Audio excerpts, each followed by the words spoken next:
Bonjour pour tout le monde. Donc aujourd'hui, on va essayer un peu de travailler sur l'histoire locale de Mohamed Aslan. Je sais très bien que nous n'allons pas donner toutes les informations. Ça veut dire que nous n'allons pas bien sûr donner tous les détails. Mais ce que je veux vraiment aujourd'hui, c'est de travailler sur, je peux vraiment dire, une approche réflexive. Je peux même dire une plateforme qui nous pousse à réfléchir sur l'histoire locale, tout en essayant bien sûr de former des personnes capables certainement d'écrire sur l'histoire avec une objectivité bien sûr, mais aussi en essayant de mettre en valeur le produit local. Ça veut dire que l'histoire ne doit pas rester seulement dans les livres, il faut que l'histoire soit bien sûr un facteur vivant pour aider les gens à sortir de leurs problèmes, les problèmes bien sûr liés à l'économie, liés à la politique, liés même à la sociologie et ainsi de suite.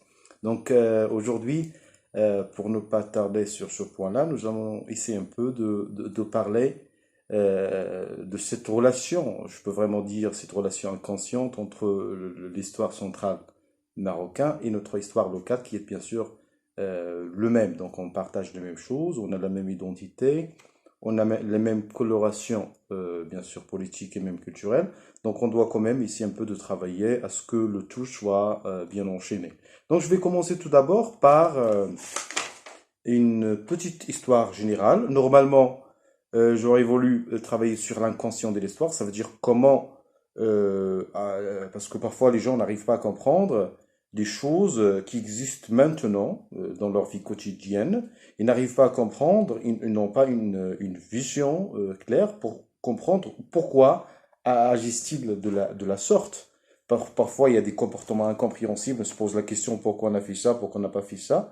Donc, l'inconscient de l'histoire vient pour résoudre cette question-là, ou bien cette problématique. C'est problématique, pourquoi? Parce que on doit avoir quand même un petit bagage historique pour pouvoir, bien sûr, nous inscrire dans une dimension d'analyse.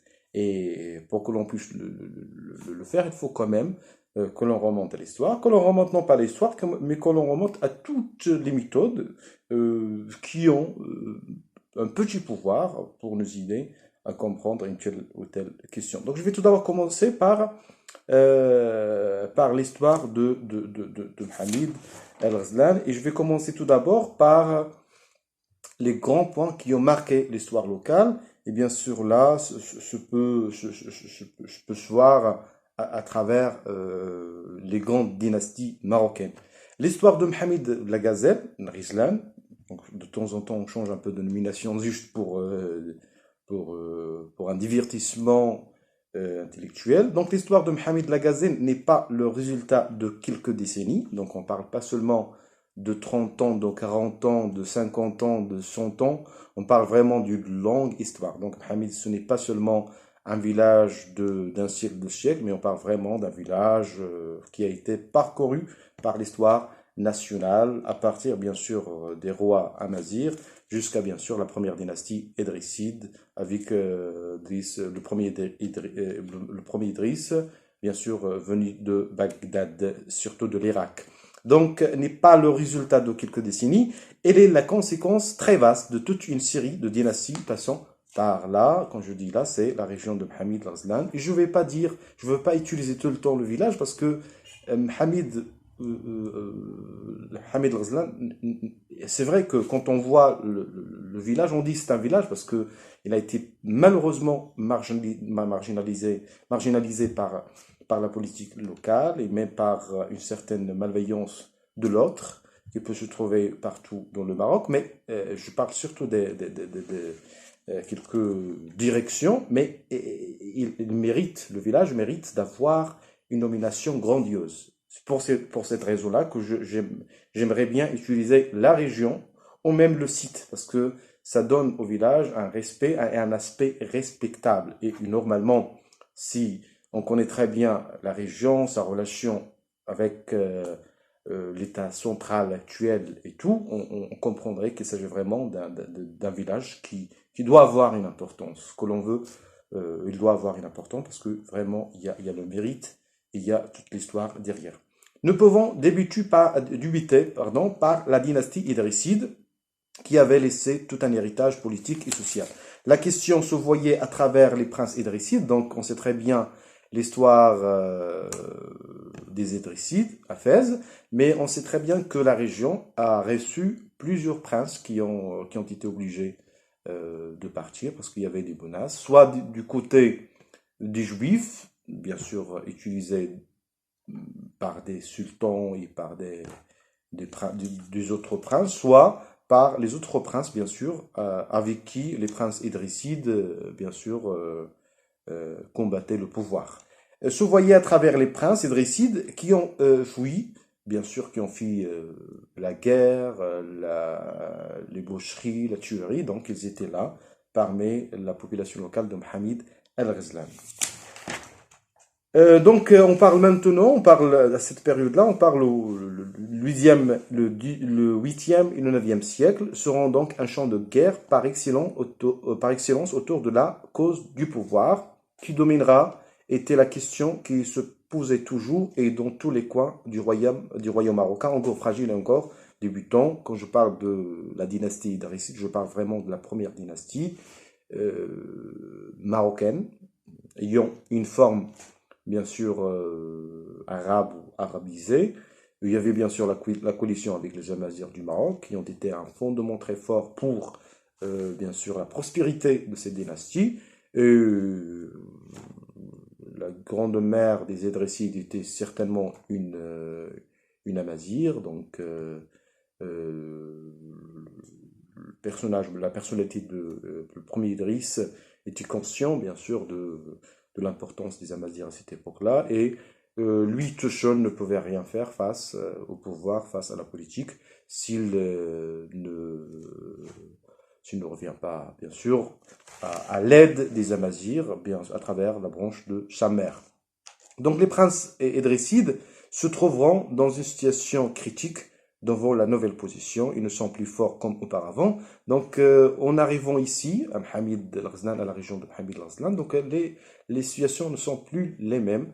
Donc à Fès, ils avaient bien sûr un pouvoir ici, donc ils devaient bien sûr recommencer. C'est vrai que les gens donnaient toute une sacralité, une sacralisation aux shrifs, aux personnes bien sûr issues de la branche du prophète Mohammed sallallahu alayhi wa sallam, mais en fait il y avait quand même un changement donc que l'on peut voir même aujourd'hui. Donc il y a quand même il y avait vraiment une noblesse avec les nouvelles conditions de la situation politique. Donc les shérifs surtout idrissides n'ont plus le même statut noble qu'auparavant. Donc il y avait un changement.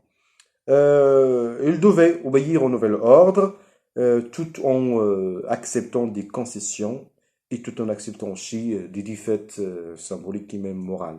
Cette étape ne regorge pas de beaucoup d'informations sur les détails, mais ce qui reste en tant que vestige est amplement suffisant si on revient à l'histoire orale, les chants, la poésie, surtout si on se focalise sur l'archéologie sociale et culturelle. Donc ici, on ne peut pas trouver des gens qui peuvent vous donner des informations sur l'histoire des Idrissides à Mohammed al-Ghazlan. Ça, c'est sûr et certain, parce que même les généraux français n'ont pas travaillé à nous donner des informations pareilles. Mais si on essaie un petit peu d'aller dans la profondeur, bien sûr, poétique, on trouve vraiment les traces de cette présence, de cette existence. Il y a, par exemple, les chants et la poésie, et même les trans religieuses, c'est une source très prépondérante, capable certainement de nous donner des informations, même sur les dates, sur les événements. Ça veut dire on peut avoir tout un parcours historique bien enchaîné, chronologiquement parlant, sur l'existence des Idrissides, mais aussi sur leur nomination. On connaît très bien de quelle région venaient-ils. On connaît des informations très importantes, mais d'une manière indirecte. Heureusement, les gens les chantaient, mais il se trouve un petit peu dans l'ambiguïté de les décrypter, de les lire aux autres en suivant des méthodes, je peux vraiment dire des méthodes révélatrices vers la fin. La mémoire populaire locale porte jusqu'à le moment des ouvertures pertinentes sur qui était la tradition idrisside dans, bien sûr, la région de Mohammed al-Ghazlan. Donc, à cette époque-là, on a aussi les princes amazirs, bien sûr à la même période, qui représentaient et montraient leur penchant politique avec une ardeur euh, incomparable. Ici, je voudrais juste parler que il y avait des Idrissides, mais en même temps, à cette époque-là, il y avait les Bourguata, qui ont été vraiment des rois, qui ont eu le rêve d'avoir une dynastie au Maroc. C'est vrai qu'ils faisaient partie de ce qu'on appelle les Khawarij. Ils étaient des musulmans. Ils avaient une connotation tout à fait différente de l'islam. Ils ont essayé un petit peu de traduire l'islam. Mais parmi les fondements qu'ils ont eus, dans leur façon de voir les choses, c'était que celui qui doit être le chef ne doit pas venir d'une souche arabe. Donc, euh, il doit être un amazir. Et quand je dis amazir, soit de la tribu Masmouda, soit de la tribu Hashtuka, l'essentiel qu'il doit avoir un statut différent, bien sûr, de la source arabe ou bien arabisée. Le sens de la vengeance, aussi bien que la volonté de régner sur le sol marocain, était une priorité inébranlable du côté des Marocains berbères. Et je viens d'utiliser berbère, ce n'est pas pour déclarer une telle ou telle vérité, mais juste pour dire que les Bourguata étaient un petit peu forts parce qu'ils avaient une vision très claire. Et ils voulaient avoir un État, un mazir, berbère, avec une conservation de l'identité berbère. Ça veut dire j'étais conscient que la langue est un facteur porteur qui peut vraiment porter euh, la sécurité de l'identité. Donc il y avait quand même toute une discussion autour de cette question-là. Et d'ailleurs, pour cette raison-là, que les Almoravides ont eu le courage, je ne vais pas dire le courage parce qu'ils étaient courageux dans ce sens, mais juste le courage de combattre, bien sûr, les Borguata, parce que les Almoravides disaient que les Borguata sont des gens qui ont dévié le chemin de Dieu, et ils ont, bien sûr, ils commençaient à avoir une innovation, bien sûr, mal faite sur bien sûr, la version correcte du Coran et de l'islam d'une manière générale. Donc, les Borguata étaient des chiites, donc surtout des Khawarij, et surtout de la pensée ibadite. Donc, la pensée ibadite ne sortit pas de la controverse que la période du royaume amazigh au nord et au sud du Maroc a connue. Les Idrissides dans la région de Mohammed Ghazlan ne pouvaient point sauvegarder le statut, je l'avais déjà signalé, quand ils étaient à Fès. Maintenant, on va essayer un petit peu de... Parce que ce qui m'importe, ce n'est pas de parler sur tous les points liés à l'histoire centrale et à l'histoire locale ou bien régionale que nous avons ici dans la région de Mohammed Ghazlan, mais c'est juste pour essayer un petit peu de présenter quand même quelques idées pour que l'on puisse comprendre que c'est qu'à partir d'une plateforme réflexive que l'on peut écrire l'académique et que l'on peut bien sûr nous inscrire directement, clairement, dans une dimension scripturaire. Ça veut dire en adoptant l'écriture pour pouvoir certainement passer à autre chose. Mais quand même, on doit essayer un petit peu de parler avec des gens qui nous connaissent et avec qui on peut nouer de relations intellectuelles simples et modestes, mais quand même, c'est le commencement, c'est le soubassement même de cette opération intellectuelle, ça veut dire le dialogue, l'ouverture sur l'autre, les références. Et bien sûr, je vais consacrer une petite vidéo pour les références parce qu'on ne peut pas travailler sans des références. On ne peut pas dire une information historique sans recourir à la référence historique. On a bien sûr toute une série de références, on va les citer dans un certain moment donné, mais pour le moment, nous allons juste essayer un petit peu de faire un petit voyage qui nous donne, qui nous renseigne sur quelques informations passagères sur la relation entre la région de Mohammed Ghazlan et l'histoire nationale centrale. Par la suite, nous avons ce qu'on appelle, ou bien nous avons la période des Almoravides. On sait très bien que les Almoravides ont commencé leur dynastie à partir du XIe siècle. On sait très bien que c'était un mouvement religieux au début. C'était vraiment un mouvement religieux qui a été basé sur la mise en valeur de l'islam. J'ai utilisé la mise en valeur parce qu'à cette époque-là, il y avait quand même des dérivations, il y avait des hérésies, il y avait quand même toute une panoplie de discussions qui commençaient à avoir, je peux vraiment dire, des discussions philosophiques qui menaçaient la tranquillité d'un croyant, d'un musulman ordinaire. Donc il y avait quand même un tourbillon intellectuel qui commençait à créer toute une atmosphère de vigilance intellectuelle, mais aussi d'inquiétude. Donc le mouvement almoravide a commencé sa fondation dans les bras de la tribu Lamtouna. Et bien sûr, quand je parle de Lamtouna, je parle d'une tribu amazigh, à l'ouest du Grand Désert, donc l'actuelle Mauritanie. Ce mouvement se basant spécifiquement sur la coloration religieuse, ça veut dire que le commencement était lié, étroitement lié à l'aspect religieux. Le Morabitoun, ça vient de Ribat, ça veut dire c'est le moment, c'est un moment spirituel par rapport à Dieu, en corrélation avec Dieu, mais aussi en corrélation avec ça veut dire les conquêtes portugaises et almoravides qui vont venir par la suite. Mais juste un exemple, parce que Ribat, ça veut dire qu'on est là pour affronter toutes les conquêtes extérieures. Quand je dis les conquêtes, ça veut dire ils peuvent être intellectuels, comme ils pourraient être aussi militaires. Par la suite, nous allons voir ça avec les Saadiens, surtout avec les Portugais et les Espagnols. Ça veut dire on essayera de revenir à cet héritage almoravide pour consolider la construction des Saadiens au VIe siècle. Donc ce mouvement se basant sur l'islam comme livre sacré, comme directive, et à cette époque-là, il y avait quand même un mélange.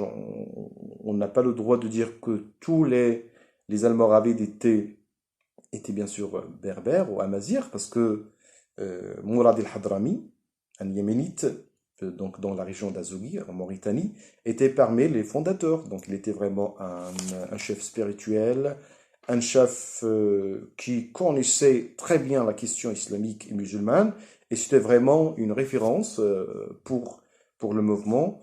En même temps, il y avait quand même vraiment euh, une montée vraiment bourgeoise de quelques branches Sanhaja ou Sanhajites. Donc il y avait quand même un mélange, il y avait toute une discussion autour de cette question-là. Et heureusement et malheureusement, donc on a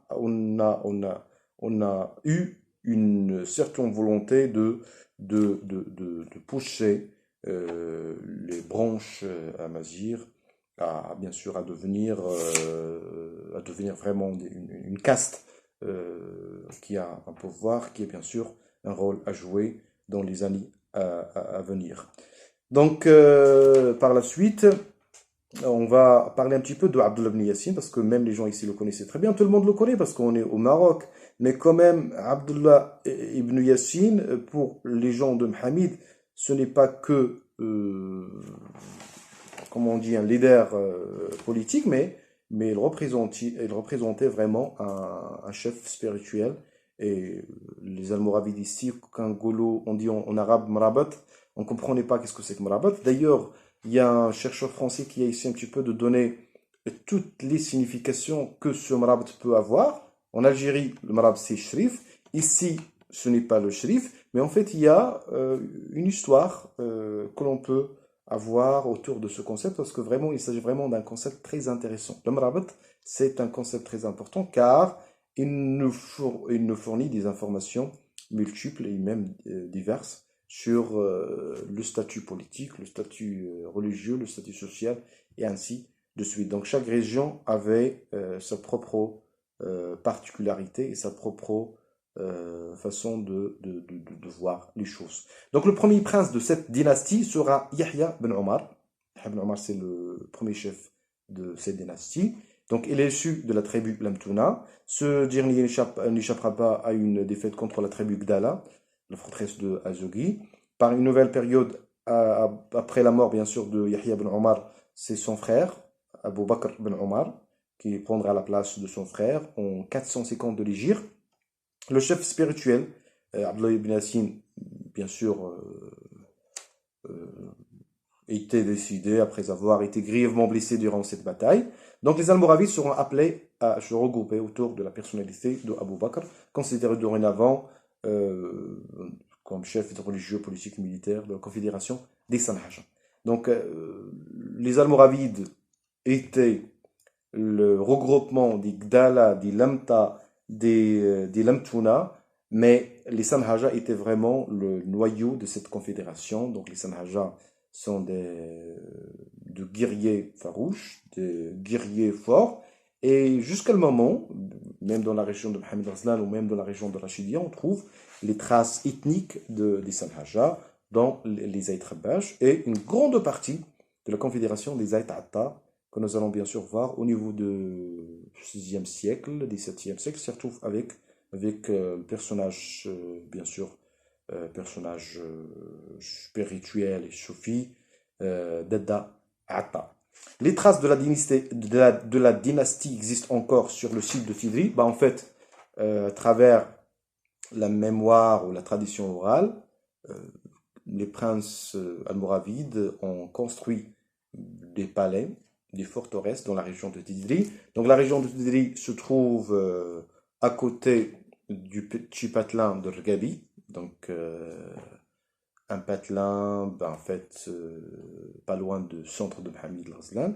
Et bien sûr, les gens, même aujourd'hui, même aujourd'hui, 2020, donc les gens peuvent vous donner des choses intéressantes sur les rois almoravides. Et en visitant le site, on trouve de la poterie, on trouve des monnaies, on trouve bien sûr des traces encore vivantes qui portent des symboles multiples et que la collecte qui sera capable certainement. D'ailleurs, il y a des gens qui ont travaillé sur ça, il y a des chercheurs à qui on doit bien sûr saluer tous les efforts qui ont bien sûr travaillé sur ça et qui n'arrêtent pas, bien sûr, de travailler sur la tradition locale, sur la sauvegarde de tout cet héritage que l'on ne doit pas perdre, parce qu'il s'agit vraiment de notre identité et de notre développement et de notre identité.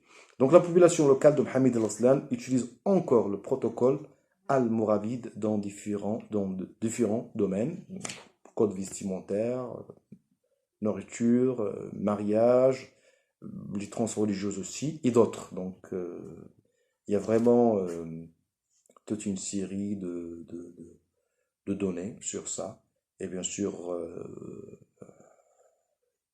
l'irrigation, on reste témoin aussi, parce que on a hérité beaucoup de choses de cette volonté nationaliste d'utiliser notre intelligence pour, bien sûr, réussir les grands défis. Donc, la force intellectuelle, la force politique, la force nationaliste de l'État almoravide ou bien de la dynastie almoravide était forte pour, bien sûr, traverser le temps et l'espace et pour rester encore gravé dans les mémoires de la population locale à Mohammed al-Ghazlan. Donc, un palais de Youssef ibn Tchafin reste encore, tient debout face à la majesté du soir. Je ne t'aurais pas bien sûr parlé dans ce sujet-là parce que ça mérite tout un arrêt bien sûr. Donc le 11e siècle était une période où tout se mélangeait sous le drapeau de l'islam. Je parle toujours des Almoravides. Pourtant, il y avait des guerres destructrices entre les princes almoravides et les rois de l'Afrique noire. Je vais pas dire, j'aime pas utiliser l'Afrique noire, mais quand même juste pour vous signaler qu'il y avait quand même des guerres dans les frontières ici, parce que quand je dis Mohammed Arslan, ça existe dans les frontières algéro-marocaines. Donc on n'est pas loin de Tindouf, on n'est pas loin de l'Afrique noire. On est vraiment dans un carrefour. D'ailleurs, pour cette raison-là que les Almoravides, les Mérinides et surtout les Saadiens ont choisi l'emplacement de Mohammed parce que c'était vraiment une ouverture sur le Grand Sahara, mais aussi une médiation commerciale, politique sur l'intérieur du Maroc. Par la suite, je vais essayer un peu de parler aussi de la dynastie saadienne. Donc, ce gouvernement de bonne qualité a répondu d'une manière constructive euh, à la question de l'État central. Ça veut dire que si on tente un peu d'analyser, euh, ça veut dire les différentes contributions des États, dynasties dans l'État, dans le concept de l'État marocain, qui est un concept lié à la totalité des efforts fournis par tout le monde, nous allons trouver que les Saadiens ont joué un rôle très important parce que ils avaient quand même une stratégie, ils avaient vraiment des pensées pertinentes pour bien sûr pour construire le concept de l'État sur des fondements solides, mais aussi pour garantir à la population locale leur statut du citoyen et être fort par rapport à l'autre qui vient de l'extérieur. Donc au niveau de notre région, les Saadiens ont donné une importance stratégique à l'emplacement de Mohammed al-Ghazlan. Cela, je voyais à travers une architecture sociale et militaire. Donc les Saadiens, ici à Mohammed, ont construit la forteresse de l'Alouj, Qasbat l'Alouj. Et quand je parle de l'Alouj, c'est une armée héritée de la tradition ottomane. Et l'Alouj veut dire une armée qui peut contenir des Espagnols, des Portugais, des chrétiens, et bien sûr qui ont une spécialité militaire dans l'armée saadienne marocaine. Donc, qui était une douane, donc on peut vraiment dire que c'est une douane, mais en même temps c'est une forteresse. Donc, la forteresse, pourquoi? Parce que l'État saadien avait tellement besoin d'une armée pour protéger, bien sûr, son commerce, mais aussi c'est une douane parce que c'est un carrefour, c'est un point, bien sûr, qui lie le Maroc avec les autres parties bien sûr, du royaume euh, saadien, parce qu'à cette époque-là, on connaissait très bien qu'avec les Saadiens, l'Afrique, une grande partie de l'Afrique était bien sûr sous l'égide des rois ou bien des sultans marocains.